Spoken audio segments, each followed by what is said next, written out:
बिस्मिल्लाहिर्रहमानिर्रहीम। अस्सलाम वालेकुम नादरीन, आप यूट्यूब चैनल देख रहे हैं, मैं इमरान खान हूँ। नादरीन, जो फैसला है उसकी तफसीलात अब सामने आई है। जो फैसला दिया गया 9 मई के हवाले से पाकिस्तान तहरीक इंसाफ के रहनुमाओं के खिलाफ, और ये लाहौर से आने वाला फैसला बहुत ही अजीबोगरीब फैसला है दहशतगर्दी की अदालत का। इसमें ऐसी अजीब अजीब चीज़ें लिखी हैं, मैं पढ़ के हैरान हो रहा था। यानी इस फैसले के अंदर जज साहब ने गूगल का भी एक हवाला जो है वो शामिल किया है कि गूगल के मुताबिक जो है वो खुफिया पुलिस क्या होती है और वो किस तरह काम करती है। हत्ता कि ये तक इसमें लिख दिया गया जी वो होती है खुफिया पुलिस जो मुखालिफिन जो हैं सियासी जमातों के या हुकूमत के जो सियासी मुखालिफिन हैं उनके खिलाफ भी कार्रवाइयाँ करती है। ये जो फैसले की ओवरऑल तहरीर है ना, इसको आप पढ़ें तो आपको आइडिया हो जाता है किसी जज का काम नहीं है, ये काम किसी और ने डाला हुआ है। यानी इस फैसले के अंदर एक जगह पे यानी बड़ा मजे का एक पैराग्राफ है, मैं आपको थोड़ा सा पढ़ के सुना देता हूँ, आप बड़ा एंजॉय करेंगे। इसके अंदर लिखा हुआ है कि they literally asked their leader Imran Khan as their red line in each and every rally and gathering. वो कह रहे हैं जी हर रैली में और गैदरिंग के अंदर ये अपने लीडर को पाकिस्तान तहरीक इंसाफ वाले अपनी रेड लाइन करार देते हैं। ऐसा लगता है कि इमरान खान साहब की जो है वो तारीफें हो रही हैं इस फैसले के अंदर।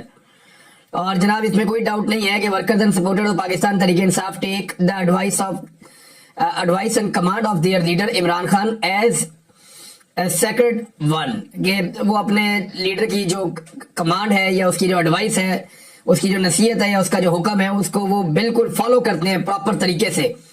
ये वो समझते हैं कि ये काबिल एहतराम एक ऑर्डर है उनके लिए और वो उसको फॉलो करते हैं और वो समझते हैं कि उनका लीडर उनके लिए एक रेड लाइन है। Even their rival knows very well that the workers and supporters of Pakistan Tehreek Insaf love their political leader being mystical figure. यानी वो कहते हैं वो बहुत ज्यादा, इनके मुखालिफिन भी जानते हैं कि जो वर्कर और सपोर्टर है पाकिस्तान तहरीक इंसाफ के वो बेपनाह अपने लीडर से जो है वो वालेहाना मोहब्बत करते हैं। Similarly the president accused of instigation never thinking of disobey the command and direction of their leader Imran Khan. वो कहते हैं जी इमरान खान की जो कमांड और डायरेक्शन ऑफ से वो कभी भी पीछे नहीं हटते। इस किस्म की बातें जो फैसले के अंदर देखी हुई है। यानी ये फैसला मुझे ऐसा लगता ही नहीं है कि जज ऐसा फैसला लिखते हैं या जज ऐसा फैसला कर सकता है। जो ये पैराग्राफ पढ़ लें आप या बाकी चीजें आप पढ़ लें, आपको हैरत होती है कि इमरान खान साहब की तारीफें लिखी हुई है। वो ये बता रहे हैं कि इस लीडर को इसके फॉलोअर्स कितना ज्यादा फॉलो करते हैं और कितना ज्यादा इसके हुक्म को मानते हैं। यानी ये तो एक लीडर की बड़ी कामयाबी है कि अगर उसके फॉलोअर्स उसकी हर बात को मानते हैं और उसको फॉलो करते हैं और वो इसको अपनी रेड लाइन समझते हैं, तो एक लीडर को और क्या चाहिए होता है। लेकिन ये चीजें एक जज क्यों लिखेगा फैसले में? नॉर्मली ऐसी चीजें जो है वो किसी और सिमत से आती हैं। बहरहाल इसमें जो स्टार गवाहान है उनके हवाले से भी अजीबोगरीब बयानात फैसले का हिस्सा है। और फैसले में ये तस्लीम किया गया कि बात दुरुस्त है कि सरगोदा और फैसलाबाद की अदालतों में लाहौर से मुख्तलिफ बयानात दिए हैं स्टार गवाहान ने। यानी एक गवाह एक वकूए की एक जगह पे कोई और गवाही दे रहा है, दूसरी जगह पे कोई और गवाही दे रहा है, तीसरी जगह पे कोई और गवाही दे रहा है। इसके बावजूद अदालत उसकी गवाही मान रही है, बल्कि तीनों तरफ अदालतें उसकी गवाही मान रही हैं। फिर वो कहते हैं कि कभी भी इन गवाहान ने अपनी आमद और अपनी रवानगी की रिपोर्ट नहीं करवाई, यानी कभी रिपोर्ट ही नहीं करवाई कि हम जा रहे हैं या आ रहे हैं। और दोनों गवाहान के पास इत्तफाकिया तौर पे कोई भी मोबाइल फोन या ऐसा गैजेट नहीं था जिससे वो कोई ऑडियो और वीडियो फराहम कर सकते। दोनों ये साबित नहीं कर सके कि उनके जमान पार्क में किसी से ऐसा ताल्लुक था या उन्होंने कोई ऐसा ताल्लुक बनाया जिस ताल्लुक के जरिए से वो जमान पार्क के अंदर दाखिल हुए और इमरान खान साहब के कमरे तक पहुंच के मेज के या सोफे के नीचे छुप गए। ऐसा कुछ उन्होंने दिया ही नहीं, ऑडियो वीडियो को कोई सबूत नहीं दिया और एसएचओ ने जबानी तौर पे इनको जिम्मेदारी दी थी। अंदाजा करें आप किस किस्म का फैसला है। यानी इसी फैसले के अंदर बेशुमार ऐसी कमजोर चीजें हैं जिनकी बुनियाद पे यही फैसला उड़ जाना चाहिए। लेकिन इसके बावजूद ये फैसला पाकिस्तान तहरीक इंसाफ के खिलाफ आ गया। यानी पूरे फैसले में वो चीजें शामिल हैं जिनकी बुनियाद के ऊपर फैसला पाकिस्तान तहरीक इंसाफ के कारकुनों के हक में आना चाहिए था, लीडर के हक में आना चाहिए था। लेकिन एंड में जो फैसला लिखा है वो कुछ और आ गया। यानी पूरा जो इलेक्शन है वो पाकिस्तान तहरीक इंसाफ के हक में चला, सारी की सारी गिनती पाकिस्तान तहरीक इंसाफ के हक में हुई, सारे के सारे फॉर्म 45 जो है वो तहरीक इंसाफ के हक में लिख दिए गए और एंड में फॉर्म 47 जो है वो तहरीक इंसाफ के खिलाफ जारी कर दिया गया। ये फैसले भी इसी तरह लगते हैं कि जितनी प्रोसीडिंग होती है रोजाना जो रिपोर्टर रिपोर्ट करते हैं उसमें लगता है कि फैसला पीटीआई के हक में आएगा।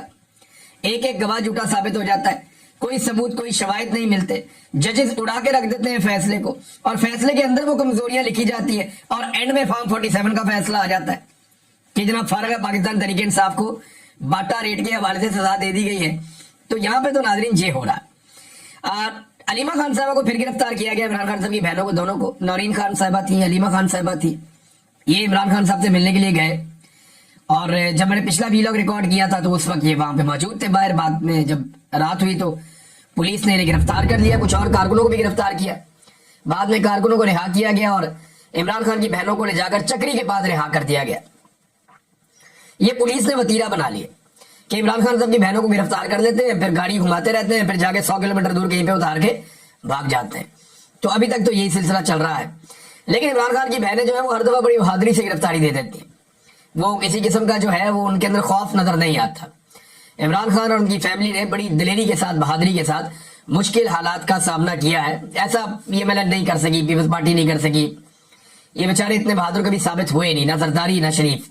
हाँ, भुट्टो बहादुर थे, जो भुट्टो फैमिली थी वो बहादुर थी। जुल्फिकार अली भुट्टो, बेनजीर भुट्टो, वो लोग बहादुर थे। मुर्तजा भुट्टो, शाहनवाज भुट्टो, वो लोग बहादुर थे। लेकिन ये जरदारी फैमिली जो है ये भी जब जेल में गए तो इन्होंने ऐसा कंप्रोमाइज जेल काटा है, सारी सहूलतें इनको जेल के अंदर अवेलेबल थी। शरीफ खानदान जब जेल के अंदर गया तो इन्होंने बड़ा जबरदस्त सहूलतों के साथ जेल काटा है। तो ये लोगों में वैसी बहादुरी नहीं है जैसी बहादुरी भुट्टो खानदान ने दिखाई, या अभी ये न्यादी खानदान बहादुरी दिखा रहा है। तो इमरान खान की बहनों को गिरफ्तार करके बाद में रिहा कर दिया गया और अब 14 अगस्त के हवाले से उन्होंने कहा जी हम जरूर 14 अगस्त को जो है आवाज उठाएंगे, पाकिस्तान तहरीक इंसाफ के लोग निकलेंगे, ना सिर्फ जश्न आजादी मनाएंगे बल्कि हकीकी आजादी के लिए भी आवाज उठाएंगे। पाकिस्तान तहरीक इंसाफ के ज्यादातर लोग जो है वो जश्न आजादी के हवाले से जरा डिफेंसिव मोड पे गए हैं और वो सारे ये कह रहे हैं जी सिर्फ जश्न होगा, कोई एहतजाज नहीं होगा, सिर्फ जश्न होगा, कोई एहतजाज नहीं होगा। शहरियार अफरीदी ने टीवी पे आकर कहा जी 14 अगस्त को सिर्फ जश्न हो सकता है, कोई भी एहतजाज 14 अगस्त को नहीं होगा। बाकी लोग भी ऐसे ही कह रहे हैं। अब नाज़रीन, एक तरफ अदलिया की कारकर्दगी मैंने आपके सामने रखी, दूसरी तरफ मैं आपको अदलिया के हवाले से एक और बड़ी इंटरेस्टिंग चीज बताने जा रहा हूं। ये 2010 से लेकर 2024 तक कहानी कितनी बदल गई और हुक्मरानों ने जजों को कितना नवाज दिया। चीफ जस्टिस जो है, जो रिटायर हो जाता है, उसकी जो 1 महीने की पेंशन है वो 2010 में 5,60,000 रुपए थी और अब 2024 में उसको कर दिया गया 23,90,000 रुपए, यानी 5,60,000 से बढ़ा के लगभग 24 लाख रुपया कर दी गई एक रिटायर्ड चीफ जस्टिस की पेंशन। और उसके अलावा मुराद अलग है, बिजली इनको मुफ्त मिलती है, गाड़ी, ड्राइवर, मुलाजिम, बिजली, बेशुमार सहूलतें, प्रोटोकॉल सब इनको मुफ्त में मिलता है। और अब जनाब 2014 में तनख्वाह 9 लाख की गई थी, उसके बाद जनाब दोबारा इसको बढ़ाया गया, लेकिन अब 2023 के अंदर दोबारा से, और ये हर मरतबा जो है वो ये इजाफे किए PMLN की हुकूमत ने। PMLN ने धड़ाधड़ जो है वो जजों की मुराद में इजाफा किया है और ऐसा लगता है इसीलिए जुडिशरी जो है वो PMLN को बहुत पसंद करती है और उनके हक में फैसले लेकर आती है। और 2016 में चीफ जस्टिस की पेंशन 11 लाख कर दी गई थी, तब भी नवाज शरीफ साहब की हुकूमत थी।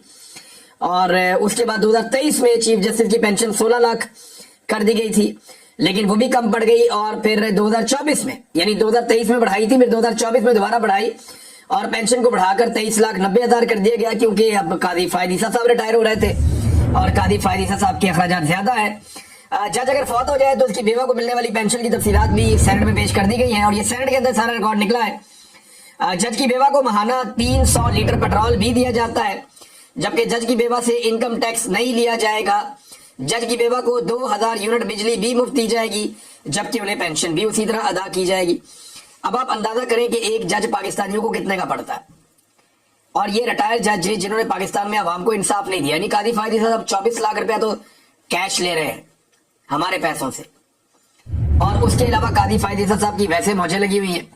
24 लाख रुपया कादी फायदी साहब कैश ले रहे हैं। 2023 में भी, 2016 में भी बढ़ाए पैसे, 23 में बढ़ाए, फिर 24 में बढ़ाए और 24 लाख रुपया तो पैसा ले रहे हैं तनख्वाह की बात में, पेंशन में। और उसके बाद उनको मुराद अलग मिल रही है, बिजली अलग मिल रही है, पेट्रोल अलग मिल रहा है, मुलाजिम अलग मिल रहा है, गाड़ी, ड्राइवर, तो ये मौजें लगी हुई है इनकी, बेशुमार मौजें हैं। और फिर ये लोग इंसाफ क्यों देंगे? ये तो उन्हीं लोगों को खुश रखेंगे ना जो इनके लिए मुराद और तनख्वाहों में और पेंशन में इजाफा करते हैं और उन्हीं को ये खुश रखने की कोशिश भी करते हैं। नाज़रीन, शहबाज शरीफ साहब ने एक स्टेटमेंट दिया है और अब वो जरा कॉन्फिडेंस शहबाज शरीफ साहब का वापस आ रहा है। अब जरा वो जज्बाती तकारीर भी करना शुरू हो गए हैं।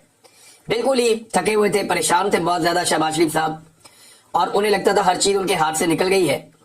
लेकिन जैसे जैसे आर्मी चीफ के ताल्लुकात बढ़ रहे हैं अमेरिका में डोनाल्ड ट्रंप की इंतजामिया से, यहाँ शहबाज शरीफ का खून बढ़ता जा रहा है और उनकी सलाहियत में इजाफा हो रहा है। दूसरी बात यह है कि ये वही शहबाज शरीफ है जो अपोजिशन के पूरे दौर में बीमार रहे हैं, कभी अस्पताल में रहे हैं, कभी कमर में दर्द रही है, कभी जेल से छुट्टी ले लेते थे, कभी घर पे पड़े रहते थे, कभी अदालत में बुलाओ तो ये छुप जाते थे कि मैं बीमार हूं। अब जब से ये हुकूमत में है एक दिन भी बीमार नहीं हुए। ना नवाज शरीफ बीमार होते हैं, ना शहबाज शरीफ बीमार होते हैं, ना जरदारी साहब बीमार होते हैं, ना कोई और। अल्लाह ताला इन सबको सेहत अता फरमाए। लेकिन एक आदमी है जो जेल में गया हुआ और वहां पे भी बीमार नहीं हो रहा, वो वहां पे भी डट के बैठा हुआ, वो इमरान खान है। उसने एक फर्क तो डाल दिया है। अब शहबाज शरीफ साहब कहते हैं जी कि 6 और 10 मई के बाद एक नया पाकिस्तान वजूद में आ चुका है, दुश्मन पानी की एक बूंद भी हमसे नहीं छीन सकता। तो शहबाज शरीफ साहब की इतला के लिए अर्ज है कि पाकिस्तान के डैमों के अंदर पानी कम है, और जो पाकिस्तान के मगरबी दरिया है जिन पे पाकिस्तान का हक है, सिंध-ताज मुआहदे के तहत भारत ने कई जगहों से उन दरियाओं का पानी रोका है और पाकिस्तान उसके बारे में शिकायत भी करता रहा है, और इसकी वजह से पाकिस्तान के डैम्स के अंदर पानी कम है। एक बूंद की आप बात कर रहे हैं, वो पता नहीं कितने हजार क्यूसेक पानी पाकिस्तान का रोक लेता है भारत जब उसका दिल करता है। तो पाकिस्तान को इसके लिए कोई पक्का बंदोबस्त करना पड़ेगा। भारत ने बहुत सारे डैम बनाए हैं उन दरियाओं के ऊपर जो दरिया पाकिस्तान का हक है, जिन पे भारत एक भी डैम नहीं बना सकता था। तो भारत की इस हरकत के खिलाफ पाकिस्तान की मिलिट्री एस्टेब्लिशमेंट को हरकत में आना था और ये डैम्स बनने से रोकने थे। लेकिन ये तमाम डैम न सिर्फ भारत ने बनाए, बल्कि सिंध-ताज मुआहदा खत्म करने की जब उन्होंने बात की तो उसके बाद ये जो डैम्स हैं ये पानी भी रोकने के काम आते हैं। और आपने पिछले दिनों देखा, बहुत सारी खबरें इसके बारे में चली भी। अब शहबाज शरीफ साहब ने बढ़त तो मारी है, लेकिन इंडिया भी फंसा हुआ बेचारा, उसकी बहुत बेइज्जती हुई है आलमी सतह के ऊपर। तो इधर पाकिस्तान जो है वो चढ़ चढ़ के आ रहा है, तो ऐसे में शहबाज शरीफ साहब का बयान देना तो बनता है, लेकिन पानी तो फिलहाल इंडिया रोक लेता है। उसे छुड़वाना अभी पाकिस्तान की हुकूमत और एस्टेब्लिशमेंट की रिस्पॉन्सिबिलिटी है। नाजरीन, गंडापुर साहब ने एक स्टेटमेंट दिया और ये ऑपरेशन के हवाले से उनका स्टेटमेंट है। उन्होंने कहा कि हमने ना किसी को ऑपरेशन की इजाजत दी है, ना ही ऑपरेशन हो रहा है। यार गंडापुर साहब को उठा के ना कोई बाजोड़ में छोड़ाओ, इनको पकड़ के ना सर से इनको दिखाओ वो बम गिर रहा है, वो गोली चल रही है, वो बम गिर रहा है, ये देखो लोग नकल मकानी कर रहे हैं, ये देखे लोग अपने घर छोड़ छोड़ के जा रहे हैं, ये देखो लोगों की अमलाक को नुकसान हो रहा है। ये मिलिट्री ऑपरेशन नहीं है तो और क्या है गंडापुर साहब? ये जब तक आपके ऊपर आके बम नहीं गिरेगा तब तक आपको समझ नहीं आएगी कि ये मिलिट्री ऑपरेशन हो रहा है। यानी जबानी मैंने आपको कहा ना कि गंडापुर की पोजीशन बड़ी ऑड है। एएनपी की ये खूबी थी, जब वो कहते थे कि हम ऑपरेशन के हमायती हैं तो वो खुलकर कहते थे, और जब वो कहते हैं कि हम ऑपरेशन के मुखालिफ हैं तो वो खुलकर कहते हैं। अब 23 अगस्त को एमएल वली खान ने ऐलान किया कि जो ऑपरेशन हो रहा है इसके खिलाफ है। अब पहले वो इसके हमायती थे, अब खिलाफ है वो, क्योंकि अब अवाम जो है वो बिल्कुल उस तरफ चली गई है और वो ऑपरेशन में नहीं मानते। मौलाना खान साहब इनकी पार्टी के शहीद भी हो गए। अब एमएल वली खान साहब आ रहे हैं इस्लामाबाद एहतजाज करने के लिए। उन्होंने कहा जी हम बड़ा एहतजाज लेकर इस्लामाबाद पहुंचेंगे। वो तो 23 अगस्त आएगी तो देखेंगे कि एमएल वली खान साहब के तिलों में कितना तेल है या इनमें कितना हौसला है और वो कितने लोगों को लेकर इस्लामाबाद पहुंचते हैं, और इनको इस्लामाबाद आने भी दिया जाता है या नहीं आने दिया जाता। तो ये तो हो गया एमएल वली खान का मामला। लेकिन गंडापुर ये कैसे कह सकते हैं कि हमने ना किसी को ऑपरेशन की इजाजत दी है, ना ये ऑपरेशन हो रहा है? उधर कर्फ्यू लगा हुआ है बाजोड़ में। इनका अपना मुशीर इत्तलात कह रहे हैं जनाब हमने कर्फ्यू लगाया हुआ है ऑपरेशन की वजह से, और खुद ही अपने मुंह से कह रहे हैं कि हमारी जंग जारी है, हम इस जंग को जीतेंगे। एक तरफ कह रहे हैं जी हमारी जंग जारी है, हम जंग जीतेंगे, दूसरी तरफ कह रहे हैं ना हमने कोई इजाजत दी है और ना कोई ऑपरेशन हो रहा है। मेरी समझ से बाहर है कि अली अमीन गंडापुर साहब कहना क्या चाहते हैं। और इन्होंने एक बात कही थी कि मैं विकेट के दोनों तरफ खेलने का माहिर हूं, और वो बात सच साबित हो रही है बार बार। एक इंटरव्यू में अली अमीन गंडापुर ने कहा था कि मैं विकेट के दोनों तरफ खेलता हूं, तो वो साबित भी हो रहा है कि वाकई ये विकेट के दोनों तरफ खेलते हैं। और एक और चीज की है वहां गवर्नमेंट ने, उसमें उन्होंने ये कहा कि बाजोड़ से नकल मकानी की है जिन खानदानों ने, फी खानदान को 50,000 रुपए दिए जाएंगे। अब ये पता नहीं कब पैसे देंगे। मेरे ख्याल में 50,000 रुपए बहुत कम है। इतना पैसा तो एक खानदान सिर्फ एक जगह से दूसरी जगह जाए ना, तो उसको एक जगह से दूसरी जगह जाकर बैठने में इतना पैसा लग जाता है, फिर वहां पे रहना, वहां पे खाना पीना, अपने बच्चों को खाना पीना देना, अपने सर के ऊपर छत का बंदोबस्त करना। अगर ये लोग 1 महीने के लिए भी अपने घरों से दूर गए हैं तो 30-40 हजार रुपया तो एक घर का किराया है जहां पे पूरा खानदान जाके बैठेगा। اور اگر ان کو خیموں میں بٹھایا ہے تو اس موسم کے اندر گرمی کے اندر ان کو کیسے خیموں کے اندر آپ ایڈجسٹ کریں گے؟ ان کی بیچاروں کی حالت پتلی ہو رہی ہے. آپ اے سی والے کمروں میں بیٹھ کے کہہ رہے ہیں آپریشن کی اجازت نہیں دے رہے, لیکن جنگ ہم جیتیں گے. یعنی یہ دوگلی پالیسی چل رہی ہے نا علی امین گنڈا پور صاحب کی. تو 50,000 روپے بہت کم پیسے ہیں. میں نے یہاں پہ ایک آڈیو سنی, ایک بزرگ ہیں, ان کی میں بات سن رہا تھا, مجھے بڑی تکلیف ہوئی ان کی بات سن کے. پشتوں میں یہ بات کر رہے ہیں, ان کا آپ چہرہ دیکھیں. شاندانہ گلزار صاحبہ نے ان کو ٹویٹ بھی کیا ہے. وہی کہتے ہیں میرے صوبے, میرے مسلمانوں, میرے پاکستانیوں, میرے بے گناہ پختونوں کے ساتھ یہ جو سلوک ہو رہا ہے, نسل کشی کچھ معدنیات کے لیے ہو رہا ہے. کدھر ہے میرے دہشت گرد کی لاش؟ یہاں پر تو صرف میرے معصوم ہیں. یہ جو بزرگ ہے نا, یہ باجوڑ میں بابا جو ہے, یہ کیا کہہ رہے ہیں؟ یہ پشتون بزرگ ہیں, روتے ہوئے بےچارے بات کر رہے ہیں. وہ یہ کہہ رہے ہیں کہ میں بلڈ پریشر کا مریض ہوں, کھانے کے لیے صرف 1 پلیٹ چاول کی مجھے مل رہی ہے سارا دن میں. اب ایک طرف ہمارا یہ حال ہے اور دوسری طرف گھروں پر حملہ ہے اور چوری کر رہے ہیں ہماری. یعنی یہ لوگوں نے پہلے بھی شکایت کی تھی کہ جب بھی کسی ایریا میں آپریشن ہوتا ہے تو لوگ اپنا قیمتی سامان بعدوں کا چھوڑ جاتے ہیں, اور جب لوگ واپس آتے ہیں وہ کہتے ہیں ہمیں ہمارا سامان نہیں ملا. یہ بات جو سوات کے مکین ہیں انہوں نے بھی مجھے بتائی تھی, اور یہی بات شکوہ جو ہے یہ بابا جی بھی کر رہے ہیں. یہ بہت پریشان ہیں. اللہ تعالیٰ ان کی مشکلات آسان کرے. ان کی فریاد سننی چاہیے, گنڈا پور صاحب کو توجہ دینی چاہیے, اور یہ آپریشن اگر وہ رکوا نہیں سکتے کم سے کم ان لوگوں کو کھانا تو کھلائے. ویسے تو عمران خان صاحب نے کہا ہے کہ اگر آپریشن نہیں روک سکتے تو گنڈا پور کو چاہیے کہ استعفیٰ دے دے. لیکن میں آپ کو یہ بتا دوں, گنڈا پور استعفیٰ نہیں دے گا. دنیا ادھر سے ادھر ہو جائے گی, گنڈا پور اب اس کرسی کے ساتھ چپک کر رہیں گے. انہیں پتہ ہے ان کو موقع مل گیا, وہ اس موقع کو ضائع نہیں کریں گے. ناظرین, قومی اسمبلی میں آپریشن کے حوالے سے جو تقاریر ہوتی ہیں, یعنی اس میں جو ہے وہ شاہد خٹک صاحب نے تقریر کرنے کی کوشش کی. اس میں جو ہے وہ ایون جو وہ مبارک زیب ہے اس نے کوشش کی بات کرنے کی ہے. اے این پی کے لوگ کرنا چاہیں, وہاں پہ صوبائی اسمبلی میں 14 منٹ بات کرنے دی گئی, لیکن قومی اسمبلی میں تو بالکل بات ہی نہیں کرنے دیتے. قومی اسمبلی میں جو بھی آپریشن کی بات چھیڑتا ہے یا آپریشن کے اوپر بات کرتا ہے, خیبر پختونخوا کا نمائندہ, اس کو کٹ کر دیا جاتا ہے. اس کی بات ہی نہیں سنائی جاتی, اس کو بات کرنے کا موقع ہی نہیں دیا جاتا. جو خدشات مراد سعید صاحب نے بتائے تھے, معاملہ اسی طرف جا رہا ہے. اور اب مراد سعید نے باقاعدہ ایک بڑا سٹیٹمنٹ جاری کیا ہے جس میں اس نے تفصیلات بتائی ہیں کہ آنے والے دنوں میں ان کے مطابق کیا ہونے جا رہا ہے. مراد سعید کہتے ہیں کہ باجوڑ کی بے گھری کا عمل شروع ہو چکا ہے, اگلی باری محمد کی ہے, اور آگے بھی یہ سلسلہ جاری رہے گا. جس مالاکنڈ سے ہم نے انہیں پیچھے ہٹنے پر مجبور کیا تھا, اب وہاں بھی انہیں پھیلایا جا رہا ہے, اور کچھ ہی ہفتوں میں آپ کو وہاں بھی یہی صورتحال دیکھنے کو ملے گی. لوگ کتنی تعداد میں نکلے, ان کا کیا مطالبہ ہے, اس سے سروکار اس ریاست کو ہوتا ہے جو ماں ہو. ہمارے یہاں وہ ڈائن ہے. صوبائی حکومت نے پہلے فریقین کے مابین جرگوں کے ذریعے معاملات سنبھالنے کی کوشش کی, اگرچہ میری پہلے ہی ان سے یہی گزارش تھی کہ ان کے حوالے سے کوئی خوش فہمی پالنے سے گریز کرے اور جرگے سڑکوں پر ہوں. میری توقع کے عین مطابق فوج ملکی مفاد کو ذاتی مفاد پر قربان کرنے کی اپنی دیرینہ روایات سے پہلو تہی کرنے پر نہ 2 سال قبل راضی تھی اور نہ آج راضی ہوئی ہے. نتیجہ وہی ہے جس کا خدشہ تھا. اگست 2022 میں اسلام آباد میریٹ ہوٹل میں دہشت گردی پر کانفرنس میں یہ سارا پلان بیان کیا تھا. اگست 2025 اور حرف بحرف وہی سب ہو رہا ہے. ہمارے وہ لوگ جو امن کے لیے آواز اٹھا رہے ہیں, انہیں اور ان کے عیال کو سنگین نتائج کی دھمکیاں دی جا رہی ہیں. ان کے گھروں پر گرنیڈ پھینکے جاتے ہیں, سروں پر ڈرون اڑائے جاتے ہیں, انہیں دہشت زدہ کر کے ان کی آوازیں دبائی جا رہی ہیں. خیبر پختونخوا کے علاقے باقی ملک میں اس وقت امن آشتی کا دور درا ہے. اگلے چند روز میں آپ سڑکوں پر ہری جھنڈیوں کی بہار دیکھیں گے اور نادیدہ ترقی کے شادیانے بجیں گے, مگر پردے کے پیچھے سب اچھا نہیں ہے. اور جب تک باقی ملک کو اس بات کا ادراک ہوگا تب تک آگ آپ کی دہلیزوں تک بھی پہنچ چکی ہوگی. پہلے بھی یہی وارننگ دے چکا ہوں, تب بھی میں فسادی تھا اور فوکس تحریک انصاف کو کچلنا تھا. آج بھی میں غدار ہوں اور پریورٹی جو ہے وہ سیاسی کارکنوں کو 10-10 سال سزائیں سنا کر اور عمران خان کی بہنوں اور کارکنوں کو قید میں ڈال کر اپنی اناؤں کو تسکین ہے. مگر جب آگ پھیلے گی تو پھر نہ وہ بال بچہ محفوظ رہے گا جن کی خاطر دوسروں کی اولادوں کو موت کے منہ میں دھکیل رہے ہیں, اور نہ وہ مال و دولت کام آئے گا جس کے عوض وطن بیچ کر اپنے لوگوں کو دربدر کر رہے ہیں. اور وہ جو خاموش ہیں, جو سب دیکھتے جانتے بوجھتے انجان ہیں, یقین مانے